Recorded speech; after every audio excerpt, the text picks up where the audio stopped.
ডাকাতির কাজে ব্যবহৃত সরঞ্জামাদি 2 বোতল চেতনানাশক ওষুধ, 2 ভরি 12 আনা তামার ওপর স্বর্ণের প্রলেপ দেওয়া চোরাই হাতের চুড়ি এবং 10 ভরি 13 আনা চোরাই স্বর্ণের রূপার অলংকার সহ আটক করা হয়।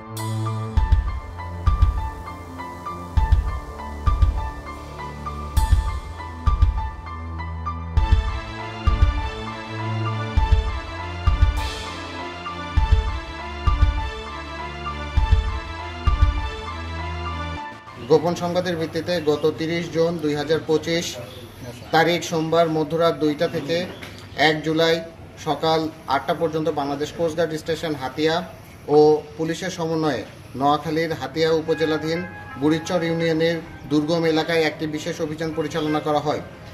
উক্ত অভিযানে চলাকালীন সময়ে উক্ত এলাকা হতে শামীম ডাকাত বাহিনীর 2 জন সক্রিয় সদস্য মোহাম্মদ সোহেল, মোহাম্মদ সুমন এবং নারী সহযোগী মুসাম্মদ পারুল বেগমকে 5টি দেশীয় আগ্নেয়াস্ত্র, অস্ত্র তৈরির সরঞ্জাম, ডাকাতির কাজে ব্যবহৃত সরঞ্জামাদি, 2 বোতল চেতনানাশক ওষুধ, 2 ভরি 12 আনা তামার ওপর স্বর্ণের প্রলেপ দেওয়া চোরাই হাতের চুড়ি এবং 10 ভরি 13 আনা চোরাই স্বর্ণের রূপার অলংকার সহ আটক করা হয়। পরবর্তীতে ডাকাতদের দেওয়া তথ্য অনুযায়ী বিভিন্ন সময়ে ডাকাতি করা 20 ভরি 4 রতি 8 পয়েন্ট স্বর্ণ অলংকার সোনাদিয়া ইউনিয়নের মাইজদি বাজার এর প্রিয়া জুয়েলার্স হতে উদ্ধার করা হয়।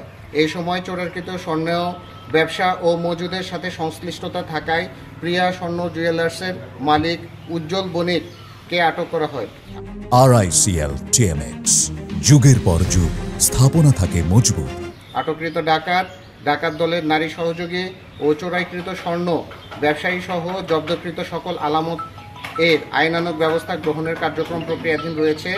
দেশের আইন শৃঙ্খলা পরিস্থিতি স্থিতিশীল রাখতে বাংলাদেশ কোস্টগার্ড 24 ঘন্টা টহল জারি রেখেছে, যার মাধ্যমে কোস্টগার্ডের আওতাধীন উপকূলীয় ও নদী তীরবর্তী এলাকায় আইন শৃঙ্খলা পরিস্থিতি অনেকাংশে উন্নত হয়েছে। কোস্টগার্ড ভবিষ্যতেও এই ধরনের অভিযান অব্যাহত রাখবে।